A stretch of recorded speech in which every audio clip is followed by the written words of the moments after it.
Hey everyone, welcome back. In this video, I'll show you how to test a Landbot chatbot in 2026.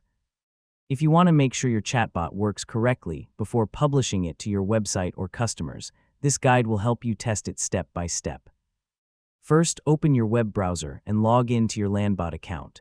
Next, go to your dashboard and select the chatbot you want to test.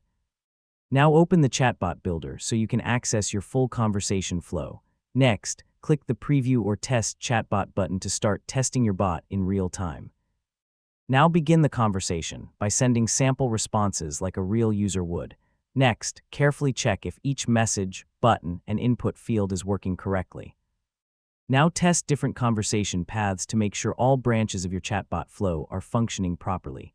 Next, verify that any forms, integrations, or external links are working as expected. Now test your chatbot on both desktop and mobile to ensure a smooth experience on all devices. Finally, fix any errors you find, save your changes, and only publish your chatbot after everything works correctly. And that's it. You've successfully learned how to test a Landbot chatbot.